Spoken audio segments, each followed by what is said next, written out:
Hi students, అందరు ఎలా ఉన్నారు? నేను మీ విష్ణువర్ధన్. మీరు చూస్తున్నారు Vishnu smart info YouTube channel. Students, re-NEET 2026 ఎగ్జామినేషన్కి సంబంధించి ఎన్టీఏ వాళ్ళు మనకి ఓఎంఆర్ ఆన్సర్ షీట్స్ రిలీజ్ చేశారు. అలాగే మీ యొక్క రికార్డెడ్ రెస్పాన్సెస్ కూడా రిలీజ్ చేశారు. సో మీరు ఈ ఓఎంఆర్ షీట్ని అలాగే రికార్డెడ్ రెస్పాన్స్ని మీరు ఎలా చూసుకోవాలి, సో అలాగే మీకు ఎన్ని మార్క్స్ వచ్చాయో ఎలా క్యాలిక్యులేట్ చేసుకోవాలి అనేది ఈరోజు ఈ వీడియోలో మీకు స్టెప్ బై స్టెప్ ఎక్స్ప్లెయిన్ చేస్తాను. సో అలాగే మీకు రిజల్ట్ అనేది ఎప్పుడు రావచ్చు, ఎక్స్పెక్టెడ్ డేట్ ఏంటి అనే దానికి సంబంధించి కూడా ఈరోజు ఈ వీడియోలో డిస్కస్ చేస్తాను. అలాగే ఆంధ్రప్రదేశ్ స్టేట్ అలాగే తెలంగాణ స్టేట్లో కొత్తగా ఎంబీబీఎస్ సీట్స్ అనేవి పెరిగాయి. సో ఎన్ని సీట్స్ పెరిగాయి, ఇంకా ఎన్ని సీట్స్ పెరగచ్చు అనే దానికి సంబంధించి కూడా ఈరోజు ఈ వీడియోలో నేను డిస్కస్ చేస్తాను. సో ఈ వీడియోని చివరి వరకు చూడండి. సో ఫస్ట్లో అయితే ఓఎంఆర్ అనేది వీళ్ళు రిలీజ్ చేశారు. సో ఈ ఓఎంఆర్ని మీరు ఎలా డౌన్లోడ్ చేసుకోవాలంటే, సో నీట్ ఎన్టీఏ అఫీషియల్ వెబ్సైట్లోకి వెళ్ళండి. అక్కడ మీకు క్యాండిడేట్ యాక్టివిటీలో ఇలా కనిపిస్తుంది, display of scanned images of OMR sheet and recorded response అని. సో దీని మీద క్లిక్ చేయండి. దాని మీద క్లిక్ చేయగానే మీ యొక్క అప్లికేషన్ నెంబర్, పాస్వర్డ్ అలాగే క్యాప్చా, కింద ఉన్న క్యాప్చా పైన ఎంటర్ చేసి లాగిన్ క్లిక్ చేయండి. సో లాగిన్ మీద మీరు క్లిక్ చేయగానే మీకు ఓటీపీ వస్తుంది మీ మొబైల్ ఫోన్కి. ఆ ఓటీపీని ఎంటర్ చేయండి. ఓటీపీని ఎంటర్ చేయగానే మీ యొక్క డాష్ బోర్డ్ అనేది ఇలా ఓపెన్ అయిపోతుంది. సో ఇక్కడ మీకు ఇక్కడే కనిపిస్తుంది చూడండి, వ్యూ అండ్ ఛాలెంజ్ ఓఎంఆర్ అని. సో ఇక్కడ క్లిక్ చేయండి. Click to view and challenge OMR అని కనిపిస్తుంది కదా, దీని మీద క్లిక్ చేయండి. సో దాని మీద క్లిక్ చేయగానే ఇంకా మీకు మీ ఓఎంఆర్ షీట్ అనేది సో ఇలా కనిపించేస్తుంది. సో ఓఎంఆర్ ఫోటో అనేది వస్తుంది. సో ఇక్కడే అందరూ మిస్టేక్ ఏం చేస్తారంటే, ఈ ఓఎంఆర్ ఫోటోని చూసి కరెక్ట్ చేసుకుంటారు. అంటే ఫర్ ఎగ్జాంపుల్ ఈ ఓఎంఆర్ షీట్ని చూసుకొని మీరు ఏం బబ్లింగ్ చేశారో సో దాన్ని బట్టి కరెక్ట్ చేసుకుంటూ ఉంటారు. మీరు ఓఎంఆర్ ఫోటోని చూసి కరెక్ట్ చేసుకోకూడదు, అంటే మీకు ఎన్ని మార్క్స్ వచ్చాయో క్యాలిక్యులేట్ చేసుకోకూడదు. సో దాని తర్వాత మీరు కిందకి స్క్రోల్ చేస్తే ఇక్కడ మీకు ఒక టిక్ బాక్స్ మీరు ఇచ్చేసేయాలి. సో ఇచ్చిన తర్వాత click here to view and challenge recorded OMR అని కనిపిస్తుంది కదా, దీని మీద క్లిక్ చేయండి. దాని మీద క్లిక్ చేయగానే మీకు ఇక్కడ రికార్డెడ్ రెస్పాన్స్ లిస్ట్ అని వస్తుంది. సో ఈ రికార్డెడ్ రెస్పాన్స్ లిస్టును చూసి మీరు కరెక్ట్ చేసుకోవాలి. అసలు ఈ రికార్డెడ్ రెస్పాన్స్ అంటే ఏంటన్నా అని మీరు నన్ను అడిగితే, ఫర్ ఎగ్జాంపుల్ మీరు ఫస్ట్ క్వశ్చన్కి థర్డ్ ఆప్షన్ బబ్లింగ్ చేశారు, సెకండ్ క్వశ్చన్కి ఫోర్త్ ఆప్షన్ బబ్లింగ్ చేశారు. అయితే థర్డ్ క్వశ్చన్కి సెకండ్ ఆప్షన్లో కేవలం సరిగ్గా బబ్లింగ్ చేయలేదు, ఇట్లనే చేశారు. ఇప్పుడు మీ ఓఎంఆర్ అనేది ఫస్ట్ ఇమేజ్లో ఏదో ఒక మెషిన్లో పెడతారు. మెషిన్లో పెట్టిన తర్వాత మెషిన్ అనేది స్కాన్ చేస్తుంది మీరు ఏం పెట్టారు, సో ఎక్కడ బబ్లింగ్ చేశారు అనేది స్కాన్ చేస్తుంది. స్కాన్ చేసిన తర్వాత ఫర్ ఎగ్జాంపుల్ ఫస్ట్ క్వశ్చన్కి సరిగ్గా బబ్లింగ్ చేశారు 3 అని, సో 3 అని మీకు ఇక్కడ వచ్చేస్తుంది. సెకండ్ క్వశ్చన్కి 4 బబ్లింగ్ చేశారు, 4 అని వస్తుంది.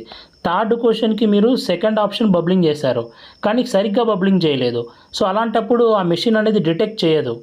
సో కానీ కొద్దిమంది ఎర్రర్స్ ఏం చేస్తారంటే ఓఎంఆర్ చూసి క్యాలిక్యులేట్ చేస్తారు. ఓఎంఆర్ చూసి క్యాలిక్యులేట్ చేయకూడదు. ఓఎంఆర్ని స్కాన్ చేసిన తర్వాత మెషిన్ ఏం డిటెక్ట్ చేసిందో వచ్చేదే మనకి recorded response list. So for example ఇక్కడ చూస్తే క్వశ్చన్ నెంబర్ 1కి ఈ క్యాండిడేట్ సెకండ్ ఆప్షన్ పెట్టాడు. సో బబ్లింగ్ చేశాడు, కరెక్ట్గా బబ్లింగ్ చేశాడు, సెకండ్ ఆప్షన్ మెషిన్ కూడా డిటెక్ట్ చేసింది. అలాగే థర్డ్ క్వశ్చన్కి ఫస్ట్ ఆప్షన్ పెట్టాడు, ఫిఫ్త్ క్వశ్చన్కి సెకండ్ ఆప్షన్ పెట్టాడు. సో దీన్ని చూసుకొని మీరు చెక్ చేసుకోవాలి. మోస్ట్లీ మీరు కరెక్ట్గా బబ్లింగ్ చేస్తుంటే మెషిన్ కరెక్ట్గానే స్కాన్ చేస్తుంది. సో మీరు పెట్టిన ఆన్సర్స్ అన్నీ ఇక్కడ వస్తాయి. సో ఇప్పుడు దీని ప్రకారం ఫర్ ఎగ్జాంపుల్ ఈ క్యాండిడేట్ది బుక్లెట్ కోడ్ 80 మీకు ఆల్రెడీ ముందుగానే ప్రొవిజనల్ ఆన్సర్కి రిలీజ్ చేశారు. సో 80 బుక్లెట్ కోడ్ తీసుకోండి. సో మీరు పెట్టినవి ఇక్కడ వచ్చినాయి కదా, అలాగే ముందు ప్రొవిజనల్ ఆన్సర్కి రిలీజ్ అయింది కదా, ఆన్సర్కి 2 పక్కన పక్కన పెట్టుకొని మీరు మీ మార్క్స్ని క్యాలిక్యులేట్ చేసుకోండి. ఓకే, ఈ రికార్డెడ్ రెస్పాన్స్ లిస్టును చూసి మీరు కరెక్ట్ చేసుకోండి, ఓఎంఆర్ని చూసి కాదు. ఓకేనా? సో ఒకవేళ మీరు ఓఎంఆర్లో ఏమైనా సరిగ్గా బబ్లింగ్ చేయకపోయింటే అది స్కాన్ అవ్వదు, డిటెక్ట్ అవ్వదు. సో మీరు మళ్ళీ ఎక్కువ మార్క్స్ వేసేసుకొని మళ్ళీ రిజల్ట్ వచ్చిన తర్వాత మళ్ళీ నాకు ఎందుకు మార్క్స్ తగ్గాయని చాలామంది సో ప్రీవియస్ ఇయర్స్లో కూడా చూశాను. సో దీని ప్రకారం చూసుకోండి. అయితే ఇక్కడ మీకు పక్కన చూస్తే రెస్పాన్స్ క్లెయిమ్డ్ అని వస్తుంది. ఓకే, ఇక్కడ రెస్పాన్స్ క్లెయిమ్డ్ అని వస్తుంది. రెస్పాన్స్ క్లెయిమ్డ్ ఎవరి కోసం అంటే, ఫర్ ఎగ్జాంపుల్ మీరు ఫస్ట్ క్వశ్చన్కి థర్డ్ ఆప్షన్ బబ్లింగ్ చేశారు, కరెక్ట్గా బబ్లింగ్ చేశారు, కానీ మిషన్ పొరపాటున సెకండ్ ఆప్షన్ అని ఇచ్చింది. ఓకే, సెకండ్ ఆప్షన్ అని డిటెక్ట్ చేసింది. మీరు even though third option bubbling చేసినా కూడా సెకండ్ ఆప్షన్ అని మిషన్ మీకు ఇచ్చింది. అప్పుడు మీరు ఏం చేయాలి, మేము థర్డ్ ఆప్షన్ పెట్టాము కానీ మిషన్ సెకండ్ ఆప్షన్ ఇచ్చింది అని మీరు ఇక్కడ థర్డ్ ఆప్షన్ మీద టిక్ చేయాలి. అలా మీకు ఏమన్నా మెషిన్ అనేది రాంగ్గా స్కాన్ చేసి రాంగ్గా ఇక్కడ రికార్డెడ్ రెస్పాన్సెస్ ఇచ్చుంటే కరెక్ట్ ఆప్షన్ మీరు ఏం పెట్టారో ఇక్కడ టిక్ మార్క్ ఇచ్చేసి సో లాస్ట్లో మీరు సేవ్ యువర్ క్లెయిమ్స్ మీద క్లిక్ చేయాలి. సో మీరు ఒకవేళ మెషిన్స్ రాంగ్గా స్కాన్ చేసి మీరు మళ్ళీ దీన్ని చేంజ్ చేయాలి అనుకుంటే ఇక్కడ టిక్ మార్క్ ఇవ్వాలి. లేదన్నా మేము ఏదైతే బబ్లింగ్ చేసామో మెషిన్ మాకు అన్నీ కరెక్ట్గానే ఇచ్చింది అనుకుంటే మీరేం ఇక్కడ టిక్ చేయాల్సిన అవసరం లేదు. అసలు మీకు ఈ రెస్పాన్స్ క్లెయిమ్ అనేది అవసరం లేదు. సో మీరు లాస్ట్లో సేవ్ యువర్ క్లెయిమ్స్ కూడా కొట్టాల్సిన అవసరం లేదు. మీరు జస్ట్ చెక్ చేసుకొని సో ఇంకా పైన లాగౌట్ అని ఉంటుంది. సో లాగౌట్ అయిపోండి. ఓకేనా. సో లేదు మాకు కొన్ని ఆప్షన్స్ రాంగ్గా వచ్చాయి అనుకుంటే సో మీరు ఇక్కడ టిక్ చేయాలి. మీరు ఏది పెట్టారో అది టిక్ చేయాలి. మీరు ఒక్కొక్క క్వశ్చన్కి మార్చాలి అనుకుంటే అంటే ఫర్ ఎగ్జాంపుల్ 2 క్వశ్చన్లు ఉన్నాయి. 2 క్వశ్చన్లు మెషిన్ రాంగ్గా స్కాన్ చేసి రాంగ్గా ఇచ్చింది. సో మీరు 2 క్వశ్చన్లకి టిక్ పెట్టారు.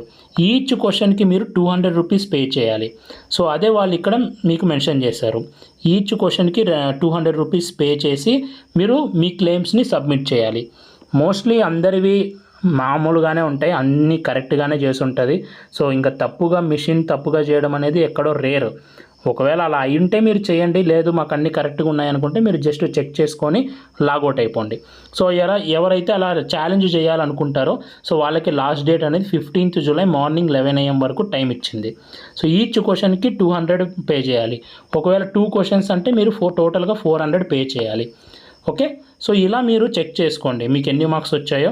సో మీకు ఎన్ని మార్క్స్ వచ్చాయి, అలాగే మీ యొక్క కేటగిరీ ఏంటి, అలాగే మీ యొక్క లోకల్ రీజన్ ఏంటి అనేది కింద కామెంట్ సెక్షన్లో పెట్టండి. సో దట్ మన స్టేట్స్లలో మనకి కాంపిటీషన్ ఎలా ఉందో తెలుస్తుంది. సో అలాగే మనకి 15th జూలై మార్నింగ్ 11 AM వరకు ఈ OMR ఛాలెంజింగ్ అనేది ఉంది. సో దీని తర్వాతనే మనకు రిజల్ట్ వచ్చే ఛాన్స్ ఉంది. సో ఎవరైనా ఛాలెంజ్ చేసినా కూడా నెక్స్ట్ NTA వాళ్ళు దాన్ని చెక్ చేయాలి. సో దాన్ని చెక్ చేయాలి. 15th జూలై అంటే మనకి వెనస్డే. సో దాన్ని చెక్ చేయడానికి ఒక 1 డే తీసుకున్నా కూడా 2 days తీసుకున్నా కూడా సో మోస్ట్లీ రిజల్ట్ అనేది 17th జూలై నుంచి 20th జూలై. సో ఈ మధ్యలో ఎప్పుడైనా రావచ్చు. ఖచ్చితంగా ఇంకా రిజల్ట్ ఇచ్చేస్తారు. ఫస్ట్ మీకు ఫైనల్ ఆన్సర్కి ఇస్తారు. ఫైనల్ ఆన్సర్కి అంటే ఇప్పుడు ప్రొవిజనల్ ఆన్సర్కి ఏమైనా మిస్టేక్స్ ఇచ్చుంటే సో దాన్ని కరెక్ట్ చేసుకొని ఫైనల్ ఆన్సర్కి రిలీజ్ చేస్తారు. ఫైనల్ ఆన్సర్కి ఇచ్చిన రోజే మీకు రిజల్ట్స్ కూడా పబ్లిష్ చేస్తారు. 17th జూలై నుంచి 20th జూలై వరకు సో లోపు ఎప్పుడైనా మనకి రిజల్ట్ అనేది రావచ్చు. సో నెక్స్ట్ మనం ఆంధ్రప్రదేశ్లో కొత్తగా వచ్చిన MBBS సీట్స్ గురించి డిస్కస్ చేసుకుందాం. సో ఆంధ్రప్రదేశ్లో మనకి గవర్నమెంట్ మెడికల్ కాలేజ్ పిడుగురాళ్ళకి కొత్తగా పర్మిషన్ వచ్చింది. సో ఇందులో 100 సీట్స్ అప్రూవ్ అయ్యాయి.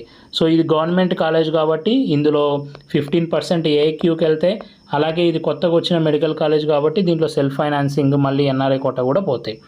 అలాగే సిద్ధార్థ మెడికల్ కాలేజ్లో ఆల్రెడీ ఉన్న సీట్స్ కన్నా +75 సీట్స్ పెరిగాయి.